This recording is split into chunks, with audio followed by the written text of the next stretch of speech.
Friends, welcome to YouTube FM. ನಾವಿವತ್ತು ನಮ್ಮ FM ಅಲ್ಲಿ ಎಪಿಸೋಡ್ 5 ಬಗ್ಗೆ ತಿಳ್ಕೊಳ್ಳೋಣ. ನಡೀತಾ ಇರುವಂತಹ ಕಾದಂಬರಿ ಸಹನಾ. ಡಾಕ್ಟರ್ ಆರ್ತಿ ವೆಂಕಟೇಶ್ ಅವರ ಅನೇಕ ಕಾದಂಬರಿಗಳಲ್ಲಿ ಒಂದಾಗಿರತಕ್ಕಂತ ಕಾದಂಬರಿ ಸಹನಾ ಅತ್ಯಂತ ಜನಪ್ರಿಯತೆಯನ್ನು ಗಳಿಸಿದ ಮಾತೃವಿನ ಹೃದಯದ ಇಂಗಿತವನ್ನು ತಿಳಿಸುವಂತಹ ಕಾದಂಬರಿ ಸಹನಾ. ಕಥೆಯನ್ನು ಮುಂದುವರಿಸೋಣ. ಅಲಂಕೃತಳಲ್ಲಿ ಅಂತಹ ಕುಂದುಕೊರತೆ ಕಾಣದಿದ್ದರೂ ಮಗ ತಮಗೆ ತಿಳಿಸದೆ ಅವಳನ್ನು ಮೆಚ್ಚಿಕೊಂಡಿದ್ದು ಭಗೀರಥಮನ ಸ್ವಾಭಿಮಾನಕ್ಕೆ ಬರೆ ಹೇಳದಂತಾಗಿತ್ತು. ನಮ್ ಗಿರಿಗೆ ಎಂತೆಂತ ಹೆಣ್ಣುಗಳು ಬಂದಿತ್ತು. ಕೆಲವರಂತೂ 2 ಲಕ್ಷ ವರದಕ್ಷಿಣೆ ಕೊಡ್ತೀನಿ ಅಂತ ಹೇಳಿದ್ರು. ನೋಡಿ, ನಮ್ಗೆ ಬಂಧು ಬಳಗ ಹೆಚ್ಚು. ದೊಡ್ಡ ಛತ್ರ ಹಿಡಿದು 3 ದಿನದ ಮಟ್ಟಿಗೆ ಮದ್ವೆ ಮಾಡ್ಕೊಡ್ಬೇಕು. ನಗದು ಸಾಮಾನುಗಳನ್ನ ಕೊಂಡ್ಕೊಳ್ಳೋಕೆ ಐಲನ್ಗೆ ವರೋಪಚಾರ ಅಂತ ಹೇಳಿ 50,000 ರೂಪಾಯಿ ಕೊಟ್ರಾದ್ರೂ ಪರವಾಗಿಲ್ಲ. ಭಗೀರಥಮ್ಮ ಕೇಳಿದಾಗ ನಂದಕುಮಾರ್ ಹುಬ್ಬುಗಟ್ಟಿಕ್ಕಿದರು. ಸಹನಾ ಎಚ್ಚರಿಕೆ ನೀಡುವಂತೆ ಅವರ ಕೈ ಹದುಮಿ ಬೀಗಿತ್ತಿಯತ್ತ ತಿರುಗಿ ನಯವಾಗಿ ನುಡಿದರು. ಹೌಸ್ ಹೋಲ್ಡ್ ಆರ್ಟಿಕಲ್ಸ್ಗೆ ಅಂತ ನಾವು ಕೃತಗೋಸ್ಕರ ಬೇರೆ ತೆಗೆದಿಟ್ಟಿದೀವಿ. ಸಂಸಾರ ಹೂಡೋಕೆ ಅವ್ರಿಗೇನ್ ಕಷ್ಟ ಆಗೋಲ್ಲ. ಹಂಗಲ್ಲಮ್ಮ, ನನ್ ಮಗ 30,000 ಸಂಪಾದನೆ ಮಾಡ್ತಿದ್ದಾನೆ ಅಂತೇಳಿ ತಾಯಿಯಾಗಿ ನನ್ಗೇನು ಕಿರೀಟ ಕೊಡ್ಸಿದಾನ? ನಾಳೆ ಅದನ್ನೆಲ್ಲ ಅನುಭವಿಸೋಳು ನಿಮ್ ಮಗಳೇ ತಾನೆ. ನಮ್ ಗಿರಿ ಗತಿ ಇಲ್ಲದ ಸಂಬಂಧ ಮಾಡಿದಾನೆ ಅಂತ ನಾಳೆ ಜನ ಹಾಡ್ಕೊಂಬಾರ್ದು ನೋಡಿ. ಬೇರೆಯವರಾಗಿದ್ರೆ ಇನ್ನೂ ಜಾಸ್ತಿ ಕೇಳ್ತಿದ್ದೆ. ಏನೋ ನನ್ನ ಮಗ ಇಷ್ಟಪಟ್ಟಿರೋ ಸಂಬಂಧ ಅಂತ ಹೇಳಿ 50,000 ರೂಪಾಯಿ ಕೇಳ್ತಾ ಇದ್ದೀನಿ ಅಷ್ಟೇ. ಭಗೀರಥಮ್ಮ ಹೇಳಿದಾಗ ನಂದಕುಮಾರ್ ಸಿಡಿಮಿಡಿಗೊಂಡು ದಡದಡನೆ ಒಳಗೆ ಹೋಗಿ ರೂಮಿನೊಳಗೆ ಹೋಗಿ ಸಹನಾಳನ್ನು ಕರೆದರು. ಕೋಪದಿಂದ ಹೇಳಿದರು, ಮೊದ್ಲು ಆ ಮುದ್ಕಿನ ಮನೆಯಿಂದ ಆಚೆ ಕಳಿಸು. ಅದಕ್ಕೆ ಮನೆತನ ಅಂತಸ್ತು ನೋಡಿ ಸಂಬಂಧ ಬೆಳೆಸ್ಬೇಕು ಅಂತ ಹೇಳೋದು. ಆಕೆ ಏನಾದ್ರೂ ವರದಕ್ಷಿಣೆ ಕೇಳಿದ್ರೆ ನಾನು ಪೊಲೀಸ್ ಕಂಪ್ಲೇಂಟ್ ಕೊಡ್ತಿದ್ದೀನಿ ಅಷ್ಟೇ. ಕುಮಾರ್, ಮದ್ವೆ ಅನ್ನೋದು ಮಂಗಳ ಕಾರ್ಯ. ಗಿರೀಶ್ ಕೃತ ಪರಸ್ಪರ ಮೆಚ್ಚಿಟ್ಕೊಂಡಿದ್ದಾರಲ್ಲ, ನಾವು ಈ ಸಂಬಂಧ ಕೈ ಬಿಡಬಹುದಿತ್ತು. ಆದ್ರೆ ಈಗ ಜಗಳ ಕದನ ಅಂತ ಕೂತಿದ್ರೆ ಆಗೋ ಕೆಲ್ಸಕ್ಕೆ ಕಲ್ ಬೀಳುತ್ತೆ. ದುಡುಕ್ಬೇಡ್ರಿ, ನಾವ್ ಯೋಚಿಸಿ ಹೇಳ್ತೀವಿ ಅಂತ ಸದ್ಯಕ್ಕೆ ಮಾತ್ ಮುಗಿಸೋಣ. ಲಗ್ನ ಪತ್ರಿಕೆ ಸುಸೂತ್ರವಾಗಿ ನೆರವೇರ್ಲಿ. ಗಿರೀಶ್ಗೆ ವಿಷಯ ತಿಳಿದಿಲ್ಲ ಅಂತ ಕಾಣಿಸುತ್ತೆ. ಅವನೇ ಅವ್ರ ತಾಯಿಗೆ ಬುದ್ಧಿ ಹೇಳ್ಬೋದು. ಹುಡುಗ ಒಳ್ಳೆಯವನ್ನ ಕಾಣ್ತಾನೆ. ನಮ್ ಕೃತ ಅವನ ಜೊತೆ ಸುಖವಾಗಿದ್ರೆ ಅದಕ್ಕಿಂತ ನಮ್ಗೆ ಇನ್ನೇನ್ ಬೇಕು? ಸಹನಾ ಅನುನಯದಿಂದ ಸಮಾಧಾನ ಮಾಡಿ ಎತ್ತಿಸಿದಳು. ನನ್ ಕೃತ ಶಶಾಂಕ್ನ ಮದ್ವೆ ಆಗಿದ್ರು ತುಂಬಾನೇ ಚೆನ್ನಾಗಿರ್ತಿದ್ಲು. ಮೋಹನ್ ಮನೆಯವರು ಎಷ್ಟು ಕಲ್ಚರ್ಡ್, ಒಳ್ಳೆ ಕ್ಲಾಸ್ ಇರೋ ಫ್ಯಾಮಿಲಿ. ಈ ಹೆಂಗಸಿಗೆ ನಮ್ಮ ಮುಂದೆ ನಿಲ್ಲೋಕು ಯೋಗ್ಯತೆ ಇಲ್ಲ. ನಂದಕುಮಾರ್ನ ರೋಷವಿಲ್ಲು ಇಳಿದಿರಲಿಲ್ಲ. ಕುಮಾರ್, ಒಂದ್ ಲೋಟಕ್ಕೆ ಹಾಲ್ಗೆ ಸಕ್ಕರೆ ಹಾಕಿದ್ರು ನಡೆಯುತ್ತೆ. ಸಿಹಿ ಇರ್ಲಿ ಅಂತ ಜೇನ್ ಬೆರೆಸಿದ್ರೆ ತುಂಬಾನೇ ಸಿಹಿಯಾಗಿರುತ್ತೆ. ಅಲಂಕೃತ ಗಿರೀಶ್ ಜೊತೆಯಲ್ಲೇ ಹಾಲು ಜೇನಿನಂತೆ ಬೆರೆತು ಸಂಸಾರ ಮಾಡ್ಲಿ ಅಂತ ಹಾರೈಸೋಣ. ಸಕ್ಕರೆಗಾಗಿ ನಾವು ಹಂಬಲಿಸೋದು ಬೇಡ. ಶುಭ ಕಾರ್ಯ ನಡಿಬೇಕಾದ್ರೆ ಇಂಥದ್ದೆಲ್ಲ ಆಗುತ್ತೆ. ಇಂಥ ತೊಡಕು ಇದ್ದದ್ದೇ. ಸ್ವಲ್ಪ ತಾಳ್ಮೆ ವಹಿಸ್ಕೊಂಡು ಒಳಗಡೆ ಬನ್ನಿ ಪ್ಲೀಸ್. ನನ್ಗೋಸ್ಕರ. ಸಹನಾ ಬೇಡಿಕೆಗೆ ತಲೆಬಾಗಿ ನಂದಕುಮಾರ್ ಪತ್ನಿಯನ್ನು ಹಿಂಬಾಲಿಸಿದರು. ಲಗ್ನ ಪತ್ರಿಕೆ ಸರಳವಾಗಿ ನೆರವೇರಿತ್ತು. ಅಷ್ಟೆಲ್ಲ ಹಾರಾಡಿದ ಭಗೀರಥಮ್ಮ ಸೊಸೆಗಾಗಿ ಸಾಧಾರಣ ಸೀರೆಯನ್ನು ಬಿಟ್ಟು ಬೇರೇನನ್ನು ತಂದಿರಲಿಲ್ಲ. ಗಿರೀಶ್ ಅಂತವ ಸೂಕ್ಷ್ಮ ತಿಳಿಯಲಾರದಷ್ಟು ಅಮಾಯಕ. ಅಲಂಕೃತ ತನ್ನವಳಾಗುತ್ತಿರುವುದೇ ಅವನಿಗೆ ಸ್ವರ್ಗ ಕೈಗೆಟಕಿದಂತಾಗಿತ್ತು. ಆದರೆ ತಾಯಿ ತನಗಾಗಿ 50,000 ವರದಕ್ಷಿಣೆ ಕೇಳಿದ್ದು ತಿಳಿದಾಗ ಮಾತ್ರ ಅವನು ಹಾರಾಡಿದ್ದ. ಅಮ್ಮ, ನನ್ ಪರವಾಗಿ ಅವ್ರ ಹತ್ರ ವರದಕ್ಷಿಣೆ ಕೇಳೋಕೆ ನಿಮ್ಗೆ ಯಾರು ಹೇಳಿದ್ರು? ನಾನೇ ಕೈ ತುಂಬ ಸಂಪಾದನೆ ಮಾಡ್ತಿದ್ದೀನಿ. ನನ್ನ ಅತ್ತೆ ಮಾವನ ಹತ್ರ ದುಡ್ಡು ಕೇಳಿ ನಂಗೆ ಅವಮಾನ ಮಾಡ್ತಿದ್ಯಾ? ಹೌದು ಕಣೋ, ಆ ವರದಕ್ಷಿಣೆ ದುಡ್ಡನ್ನ ನಾನ್ ತಲೆ ಮೇಲೆ ಹಾಕೊಂಡು ಹೋಗ್ತೀನಿ. ನೋಡು, ಮದ್ವೆಗ್ ಮುಂಚೆ ಸ್ವಲ್ಪನಾದ್ರೂ ಬುದ್ಧಿಯಿಂದ ಯೋಚಿಸು.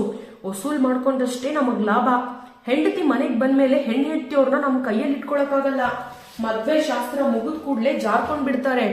ಏನಿದ್ರು ಈಗ್ಲೇ ಎಲ್ಲ ತಗೊಂಡ್ಬಿಡ್ಬೇಕು. ಆ ಹುಡುಗಿಗೆ ತಾಲಿ ಕಟ್ಟೋ ಜವಾಬ್ದಾರಿ ನಿಂದು, ವ್ಯವಹಾರಗಳೆಲ್ಲ ನನಗ್ ಬಿಟ್ಟಿದ್ದು. ಹೀಗೆ ತಾಯಿಗೆ ಮಗನಿಗೆ ಮಾತಿಗೆ ಮಾತು ಬೆಳೆದು ದೊಡ್ಡ ಜಗಳವೇ ನಡೆದು ಹೋಗಿತ್ತು. ನನ್ನ ಮಾತನ್ನ ಕೇಳದೆ ನೀನೇನಾದ್ರೂ ಅವಳನ್ನ ಮದ್ವೆ ಆದ್ರೆ ನಾನಿನ್ ಭಾಗಕ್ಕೆ ಸತ್ತೋದೆ ಅನ್ಕೋ ಎಂದು ಭಗೀರಥಮ್ಮ ಪ್ರಕಟಿಸುವವರೆಗೂ ಜಗಳ ಮುಂದುವರೆದಾಗಿತ್ತು. ಗಿರೀಶ್ ದಿಕ್ಕು ತೋಚದೆ ಸುಮ್ಮನಾಗಿದ್ದ.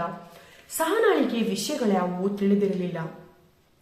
ಅಮ್ಮ, ನಿನ್ಗೆ ನನ್ಗೋಸ್ಕರ 50,000 ರೂಪಾಯಿ ಕೊಡೋಕೆ ಆಗೋದಿಲ್ವಾ? ನನ್ ಸಂತೋಷಕ್ಕಿಂತ ನಿಮ್ಗೆ ನಿಮ್ ಹಠ ದುಡ್ಡೇ ಜಾಸ್ತಿ ಆಗೋಯ್ತು ಅಲ್ವಾ? ನಾನು ನಿಮ್ ಮಾತು ಕೇಳಲಿಲ್ಲ ಅಂತ ಹೇಳಿ ಈ ತರ ಅಸಮಾಧಾನ ತೋರಿಸ್ಕೊತಾ ಇದ್ದೀರಾ?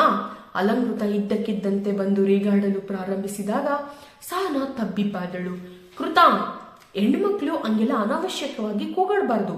ಸಭ್ಯತೆಯಿಂದಿರು. It shows lack of bringings. ಏನ್ ಹೇಳ್ತಿದ್ಯೋ ನೇರವಾಗಿ ಹೇಳು. ನೀನ್ ಹೇಗ್ ಕೂಗಾಡಿದ್ರೆ ನನ್ಗೇನೋ ಅರ್ಥ ಆಗೋದಿಲ್ಲ. ಸಹನಾ ಬಿಗುವಾಗಿ ನುಡಿದ ಅಲಂಕೃತ ಅಳಲಾರಂಭಿಸಿದಳು. ನಮ್ಮತ್ತೆ 50,000 ವರದಕ್ಷಿಣೆ ಕೇಳಿದ್ರು ಅಂತ ಪಪ್ಪ ಕೋಪ ಮಾಡ್ಕೊಂಡ್ರಂತೆ. ಆ ವಿಷಯಕ್ಕೆ 2 ದಿನಗಳಿಂದ ಗಿರಿಗೂ ಅವ್ರ ತಾಯಿಗೂ ಜಗಳ. ಕೊನೆಗೆ ಅವರು ತಾಯಿ ಸಂಬಂಧ ಬೇಡ ಅಂತ ಹೇಳ್ತಿದಾರಂತೆ. ಈ ಮದ್ವೆ ತಪ್ಪಿಸಿ ನನ್ನನ್ನ ಶಶಾಂಕ ಕೊಟ್ಟು ಮದ್ವೆ ಮಾಡ್ಬೇಕು ಅಂತ ನೀನು ಪಪ್ಪ ಪ್ಲಾನ್ ಮಾಡಿದ್ರೆ ಅದನ್ನ ಮರ್ತ್ಬಿಡಿ. ನಾನು ಗಿರಿನ್ ಬಿಟ್ರೆ ಯಾರನ್ನೂ ಮದ್ವೆ ಆಗಲ್ಲ. ಸಹನಾಗಿ ಮಗಳ ಮೇಲಿನ ಕೋಪ ಕರಗಿ ನಗು ಬಂತು. ಅವಳ ಬಳಿ ಸರಿದು ತಲೆ ಸವರುತ್ತಾ ಅವಳ ಭುಜ ಬಳಸಿದರು. ಅಯ್ಯೋ ಹುಚ್ಚಿ ಹುಡುಗಿ, ನಿನಗೆ ಅಂತ ನಾವಿಷ್ಟೆಲ್ಲ ಆಸ್ತಿ ಮಾಡಿದೀವಿ. ನಿನಗ್ ಖರ್ಚು ಮಾಡದೆ ಇನ್ಯಾರು ಖರ್ಚು ಮಾಡ್ಬೇಕು? ಶಶಾಂಕ್ಗೆ ನಿನ್ನ ಕೊಡ್ಬೇಕು ಅಂತ ನಾವು ಅನ್ಕೊಂಡಿದ್ರೆ ಗಿರೀಶ್ ಮನೆಯವ್ರನ್ನ ಕರೆಸಿ ಲಗ್ನ ಪತ್ರಿಕೆ ಯಾಕೆ ಮಾಡ್ತಿದ್ವಿ? ನಿನ್ಗಷ್ಟು ಅನುಮಾನವಿದ್ರೆ ನನ್ನ ಹೆಸರಿನಲ್ಲಿ ಅಕೌಂಟ್ ಇದೆಯಲ್ಲ, ಅದರಿಂದ 50,000 ರೂಪಾಯಿನ ಡ್ರಾ ಮಾಡ್ಕೊಡ್ತೀನಿ. ನಿನ್ ಸುಖ ಸಂತೋಷಕ್ಕಿಂತ ಮುಖ್ಯವಾದದ್ದು ನನ್ಗಿನ್ಯಾವುದೂ ಇಲ್ಲ. ತಾಯಿಯ ದನಿಯಲ್ಲಿದ್ದ ಸ್ಪಷ್ಟತೆ ಗಮನಿಸಿ ಅಲಂಕೃತ ಮೆತ್ತಳಾದಳು. ಸಾರಿ ಅಮ್ಮ, ನಾನೇನೇನೋ ಮಾತಾಡ್ಬಿಟ್ಟೆ ಎಂದು ಮೆಲ್ಲನು ಸಿರಿದಾಗ ಸಹನಾ ನಕ್ಕು ಸುಮ್ಮನಾಗಿದ್ದಳು. ಪ್ರತಿ ಬಾರಿ ತಪ್ಪು ಮಾಡಿದಾಗಿದ್ದಳು. ಸಾರಿ ಎನ್ನುವುದು ಸುಲಭವಾದ ಪಲಾಯನ ಮಾರ್ಗ. ಇನ್ನೊಂದ್ಸಲ ಮಾಡೋದಿಲ್ಲ ಎಂದು ಹೇಳಿ ಆದೇಶದಿಂದ ಪಶ್ಚಾತ್ತಾಪ ಪಡುತ್ತಿದ್ದಳು ಅಷ್ಟೇ. ಶೀಘ್ರವಾಗಿ ಅದನ್ನು ಮರೆತು ಬಿಡುತ್ತಿದ್ದಳು.